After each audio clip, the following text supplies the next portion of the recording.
Maya stared at the message glowing on her phone screen, its blue bubble looking almost smug in the darkness of her car.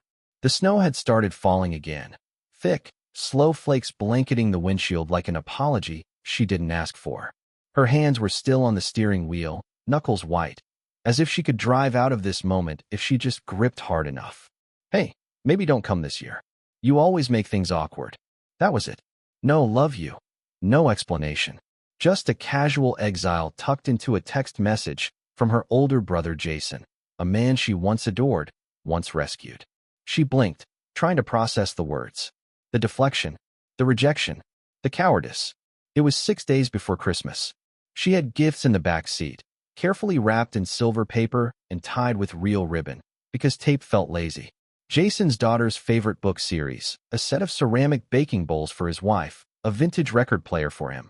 Same model their dad used to have in the garage. She'd found it at a thrift shop in Capitol Hill and nearly cried when she saw it. All of it sat silently behind her, wrapped with thoughtfulness she now realized was one-sided. Maya leaned her head back against the seat and closed her eyes. The snow muffled the city's usual chaos. It was just her, the hum of the engine, and the sting of being uninvited to a life she had helped hold together more times than anyone remembered or cared to acknowledge. Jason always did this. He'd rewrite history while Maya was still living in the ruins of what actually happened.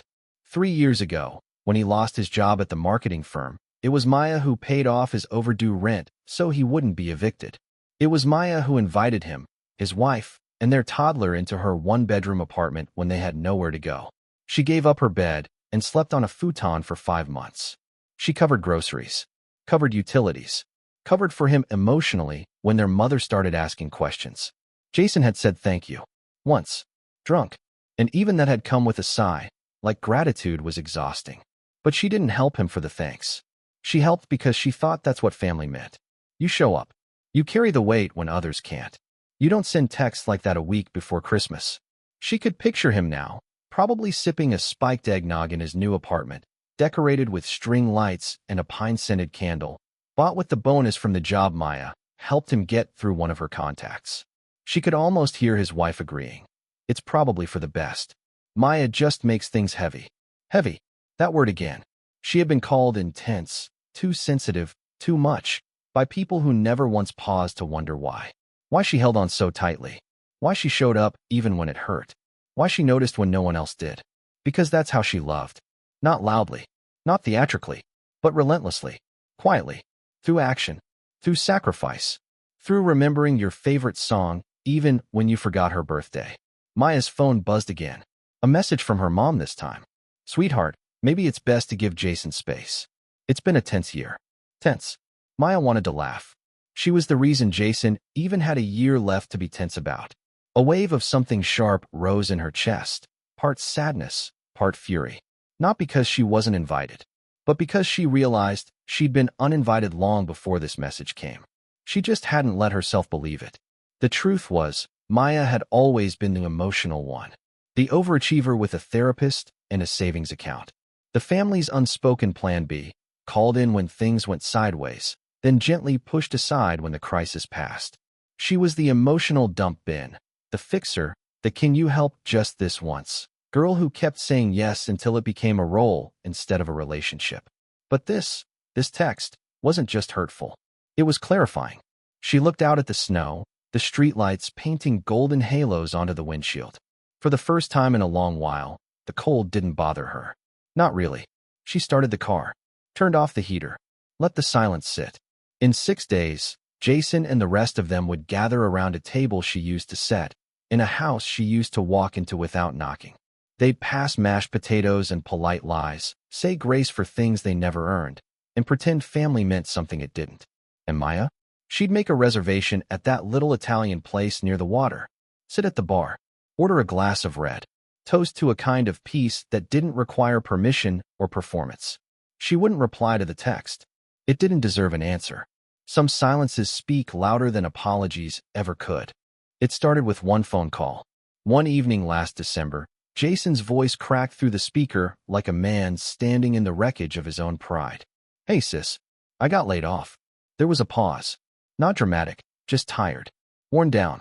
The kind of silence that comes from holding back panic in front of people you still want to impress.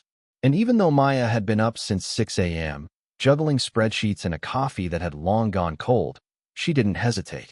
"Come stay here," she said, like it was the most obvious thing in the world. "Bring Ellie and the baby. I've got space." She didn't. Her one-bedroom apartment in Seattle was barely enough for herself, a bookshelf, and the plants she kept killing and replacing. But she made it work. Jason and Ellie took the bed. Maya dragged an old futon into the living room and told herself it was temporary, just until they got back on their feet.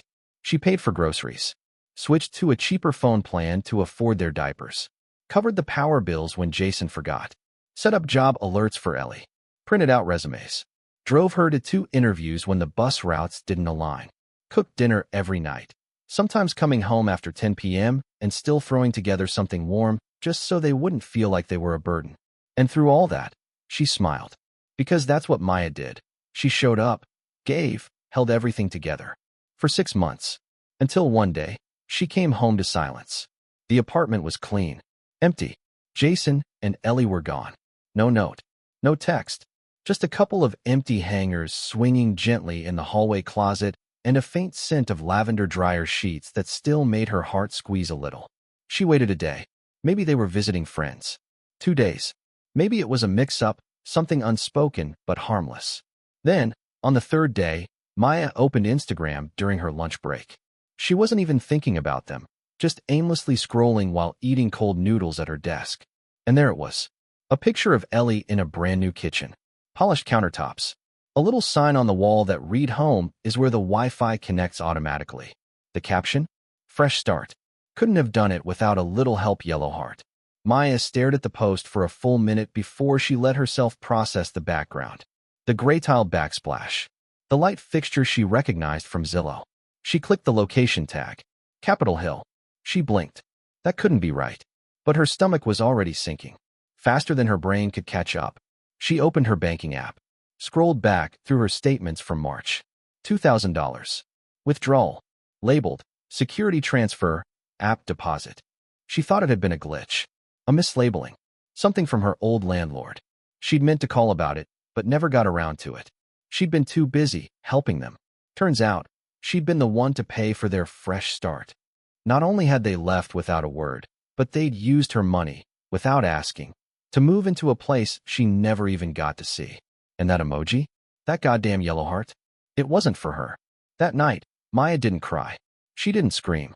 She sat on the floor of her now quiet apartment, legs stretched out on the carpet where the baby used to crawl, staring at the blank walls that felt suddenly foreign. The betrayal didn't hit like a slap. It settled in slowly, like a fog. A thick, suffocating sense that maybe she wasn't family. Not really. Maybe she was just the stepping stone. The safety net. The emergency contact everyone forgets to thank. She replayed every moment in her head. The nights she skipped dinner so they could have seconds. The morning she lent Jason her car because his license was expired. The time she used her bonus to buy them a crib instead of the new laptop she'd been saving for. All of it. All of it came back with razor-sharp clarity. And for what? No note. No thank you. Not even a text that said, "We're okay now." What hurt more wasn't the money. It wasn't even the silence. It was the realization that the entire time, she thought she was being loved for her loyalty, when in fact, she was just being used for her stability. That people like Jason, people you think would never do this to you, will smile at your kindness and take it, again and again, without ever intending to return it. She took one last look at that Instagram post. Then she deleted them both. It started with a casual comment. The kind that slips out of someone else's mouth when they think it won't matter. Maya was grabbing coffee with Lily, a mutual friend from college who had drifted more toward Jason's orbit in recent years.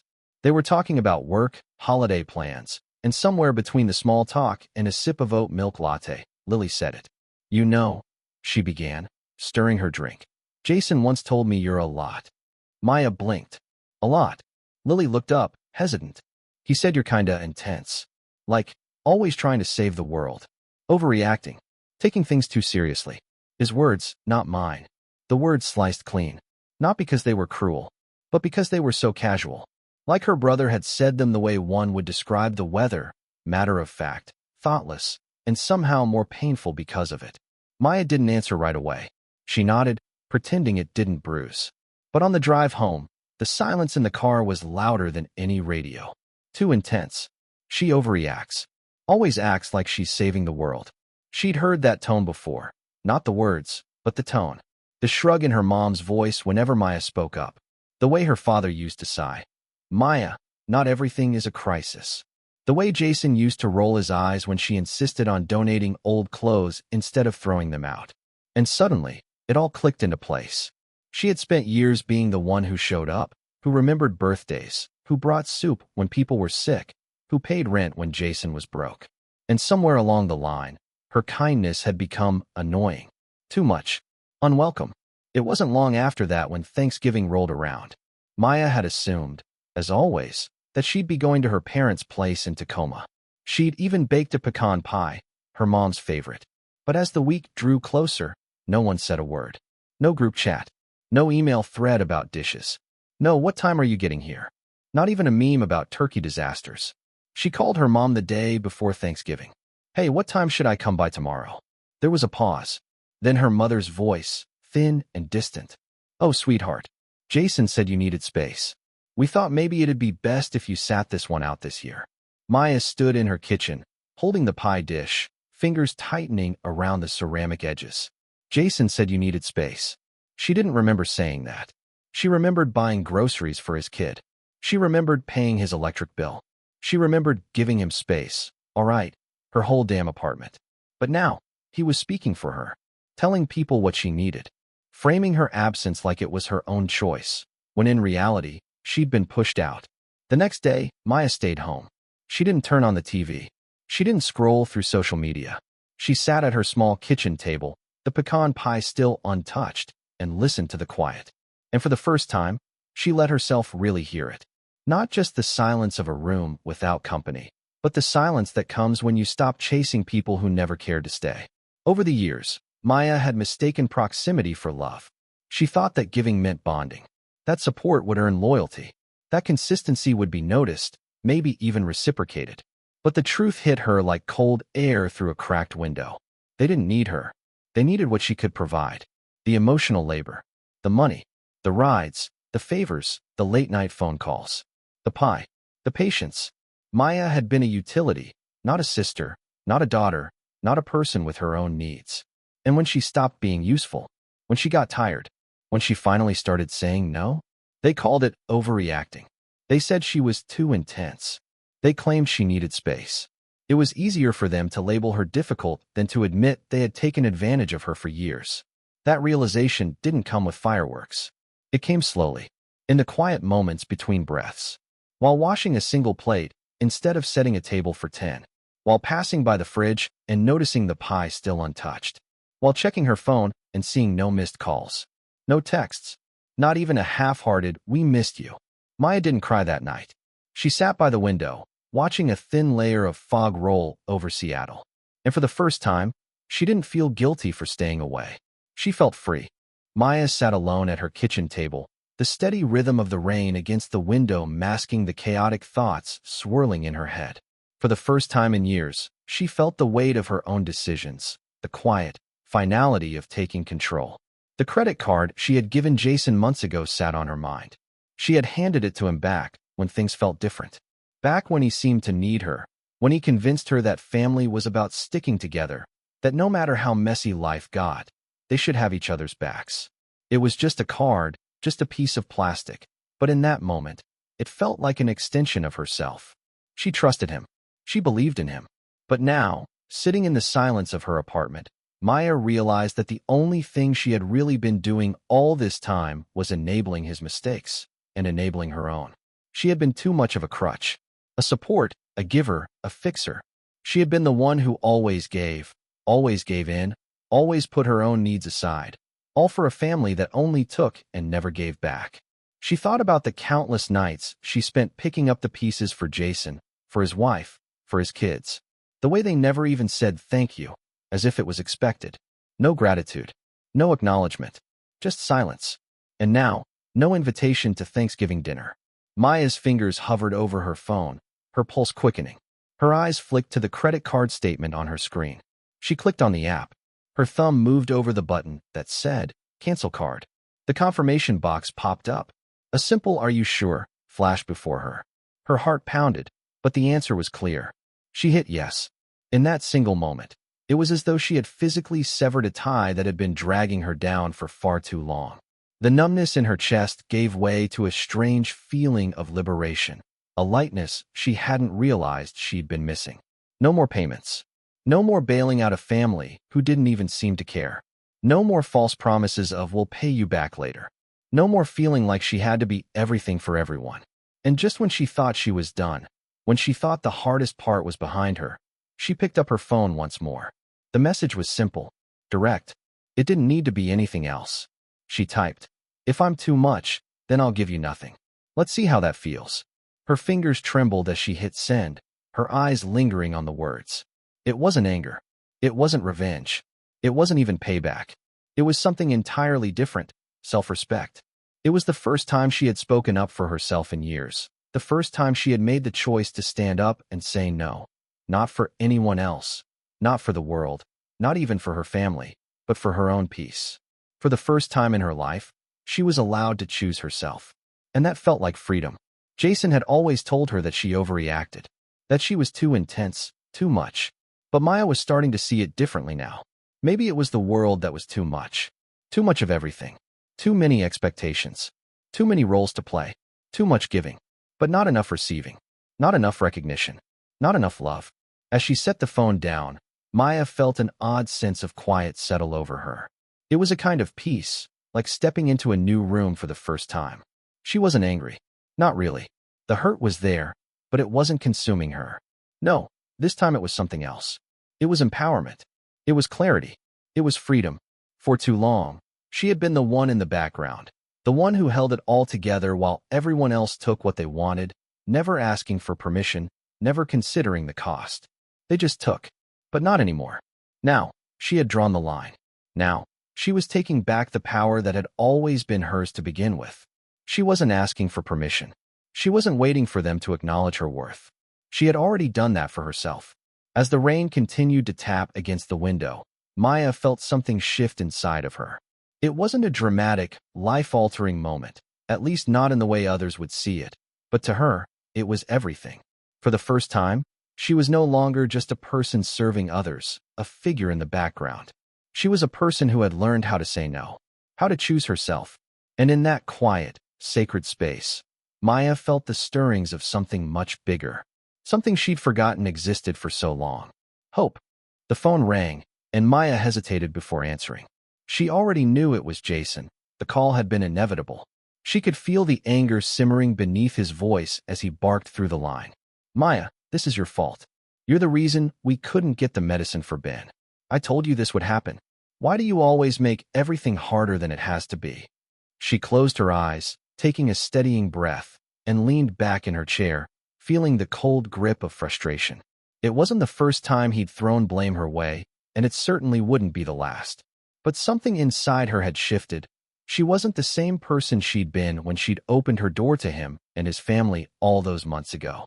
She hadn't wanted to say it, but now she couldn't stop herself. "I gave you shelter, food, and dignity," Maya said, her voice calm, almost too calm. "And in return, you gave me silence and gossip." There was a brief silence on the other end of the line. Maya could almost hear his breath quicken as his anger built, but she wasn't backing down this time. The last few months had been a slow unraveling of the illusions she'd clung to about family, about what she owed them, and what they owed her in return. Jason's voice shot through the silence like a knife. "You're ruining the family. You don't even get it, do you? You've made everything worse." The words stung, but they didn't land the way they used to. Maya's heart had hardened, not in bitterness, but in the quiet realization that her definition of family had never really matched theirs. She hadn't been their family member. She had been their safety net, their ATM, their unspoken backup plan when everything else fell apart. "No," Maya replied, the words icy and measured. "I'm just stepping away from the version of family that only shows up when they need money." She could almost feel Jason's rage pulsing through the phone, but this time, she wasn't scared. She wasn't guilty. She wasn't willing to shrink back into the role they'd written for her. Maya had spent her life giving. She had been the one who stayed up late, making sure Jason had a roof over his head when his marriage fell apart. The one who picked up the pieces when he couldn't keep a job. The one who quietly paid for groceries, bought gifts for his kids, and covered the rent without question. She had been there for them, time and time again. But now, for the first time, she saw the truth of it. She wasn't a part of the family. She was a resource. Her heart pounded, not in fear, but in something close to exhilaration.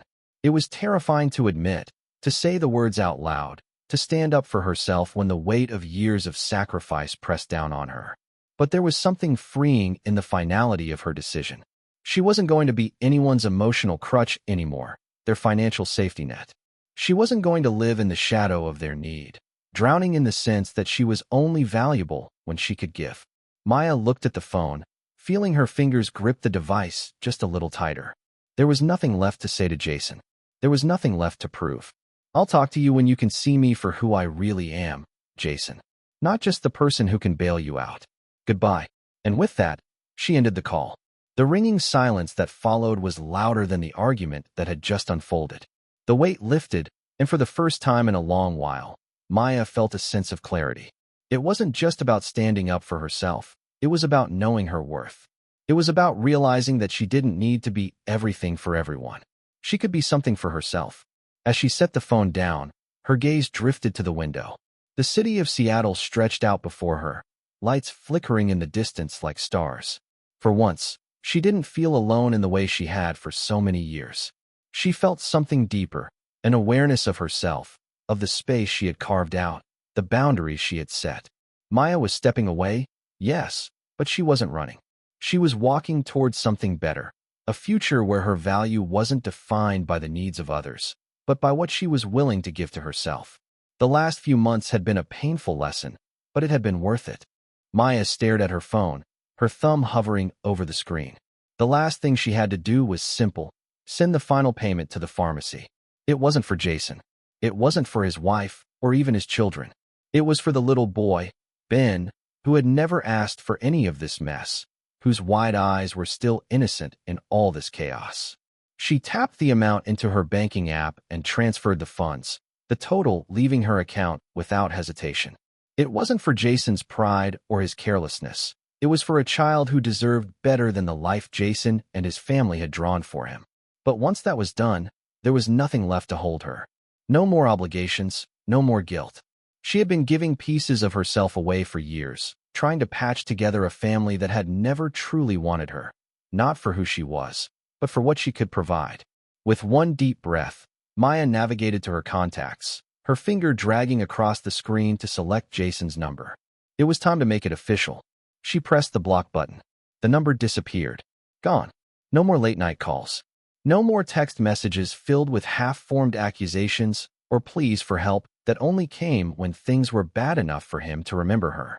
Then she moved on to the family group chat, the one where they had all pretended to care, where they asked how her day was just enough to make it seem like they were there for her, before slipping back into their own lives. She had stayed in it, even when she had nothing left to give, trying to force a connection that wasn't there. But now she was done. With one last swipe, she blocked them all. Every single one of them. The silence that followed felt heavier than anything she had ever experienced. It wasn't a loss. It was freedom. Maya leaned back into the couch, staring out the window. The snow had started falling again, soft and slow, coating the world in a quiet, almost reverent blanket. It had been a long time since she had felt this calm. She could finally breathe. For the first time in years, she was allowed to be angry, to be sad, to feel what she needed to feel without pretending for anyone. Family was supposed to be a refuge, a place where you were safe, where you mattered just for being you. But Maya had learned the hard way that sometimes, the people you think are your closest, the ones who should love you most, can be the ones who hurt you the deepest. They took from her without ever giving back, using her as a crutch, never once stopping to consider that she was human too. They say family sticks together, she whispered to herself, the words sounding strange, almost foreign now. But sometimes, the only way to heal is to walk away from the ones who keep hurting you. It wasn't just a lesson learned. It was the painful truth she had been avoiding for so long. There were no apologies waiting for her. No big, dramatic reconciliation. No heartfelt moments of realization from Jason or her parents. She had spent years hoping they would come around, that they would see her worth, that they would understand the toll it took on her to keep holding them together while they let her fall apart. But they never did. And she couldn't keep pretending that she mattered enough for them to change. She stood up, her body feeling lighter with every step she took away from the phone. It was as if she was walking out of the suffocating house of mirrors that had kept her trapped in their distorted reflections. The weight she had been carrying was real, but it wasn't hers to bear anymore. She had finally let go.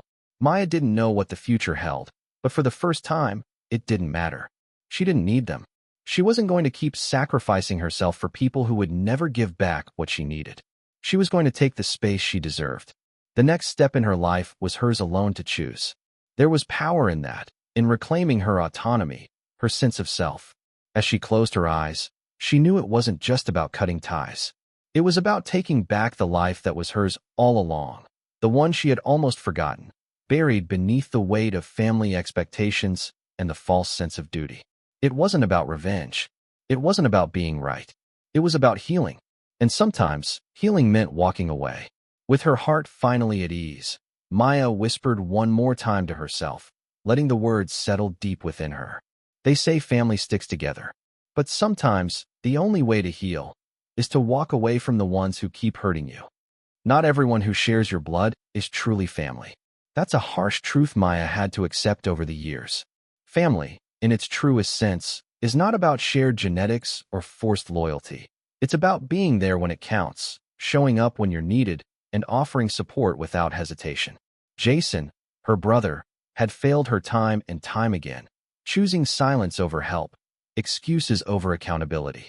When Maya needed a simple acknowledgement of the sacrifices she made, her family turned their backs, offering nothing but empty words. Gratitude should never be silent. If you can't express thanks, then you can't demand respect. It was clear to Maya that what she had given, her time, money, and energy, was never truly appreciated. She was always expected to be there, always expected to give more, yet her generosity was met with dismissal. Kindness is not an obligation. It is not something that should be taken for granted. Maya had learned that she had the right to withdraw her kindness, her help, her love. She had every right to protect herself from those who only took and never gave back. The truth was, sometimes the hardest but most necessary step in healing was walking away from the people who kept hurting you.